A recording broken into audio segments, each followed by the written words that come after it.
আমরা বিভিন্ন সময় জীবনের শত ব্যস্ততার মাঝে চাই একটু স্বস্তির নিঃশ্বাস নিতে। তাই আমরা বেরিয়ে পড়ি পছন্দের কোনো জায়গায় ঘুরতে। তো আজকে আমরা কোথায় ঘুরতে আসছি সেটাই আপনাদের সাথে শেয়ার।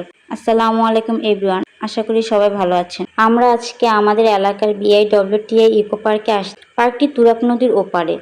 প্রথমে নদী পার হওয়ার জন্য উঠে গেলাম নৌকাতে। এপার থেকে ওপার যেতে 2 থেকে 3 মিনিট সময় লাগে। অবশেষে চলে আসলাম। তো পার্কের ভিতরে ঢুকতে টিকিট জনপ্রতি 30 টাকা।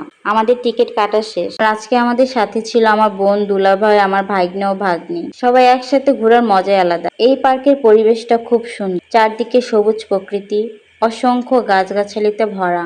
আজকে যেহেতু ছুটির দিন তাই প্রচুর মানুষ আসছে। এমনিতে অন্যান্য দিনগুলোতেও মানুষ আসে তাদের বাচ্চাদের নিয়ে। শিশুদের জন্য এখানে বেশ কিছু রাইডও আছে, বিভিন্ন ধরনের দোলনা ও স্লিপার আছে। এত মানুষ হওয়াতে আজকে আমরা রাইডগুলোতে ওঠার কোনো স্পেস পাচ্ছিলাম না। কিছুক্ষণ ওয়েট করার পর আমার ভাগিনা দোলনায় উঠলো। আরাব ভয় পায় তাই আমরা ওকে আর উঠাইনি। আরাব স্লিপারে উঠতে পছন্দ করে তাই ওকে সবগুলো স্লিপারে উঠাইছি। তারপর আমরা একটু হাঁটাহাঁটি করছিলাম। আরাফ ওর বাবার হাত ধরে হাঁটছিল।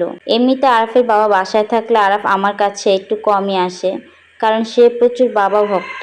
চারিদিকে এত সবুজ আর সবুজ, দেখতে কতই না ভালো লাগছে। আর এখানে সবুজ ছায়া বসে কিছুটা সময় কাটিয়ে এলে মন ভালো হবে যে কারো। সবুজ শ্যামল একটা স্থানে যদি শিশুদের নিয়ে সময় কাটাতে চান তাহলে এই ইকো পার্ক ভালো সমাধান নিঃসন্দেহে। পার্কের এই পাশটায় একটি আর্টিফিশিয়াল ঝর্ণা আছে। এখানে প্রচুর মানুষ ভিড় করে আছে, সবাই ছবি তুলছে, ভিডিও করছে। ঝর্ণাটা দেখতে ভালোই লাগছে।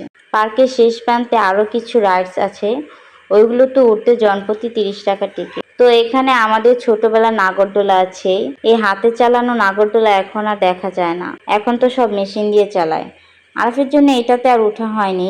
এদিকে রাইয়ান ও দুলাভাই উঠে গেল নাগরদোলায়, আর আমার ভাগ্নিরা উঠল নৌকায়। আর ভয় পায় তাই আমরা নৌকা এবং নাগরদোলা কোনোটাতে আর ওঠা হয়নি। আর এইদিকে বাবা ছেলে ঘাসের উপর বসে আছে। বিকেল থেকে হাঁটতে হাঁটতে তারা খুবই ক্লান্ত, তাই বাবা ছেলে ঘাসের উপর বসে একটু সময় কাটাচ্ছে। রাতের ভিউটা অসাধারণ ছিল। সব মিলিয়ে খুব সুন্দর একটা পরিবেশ।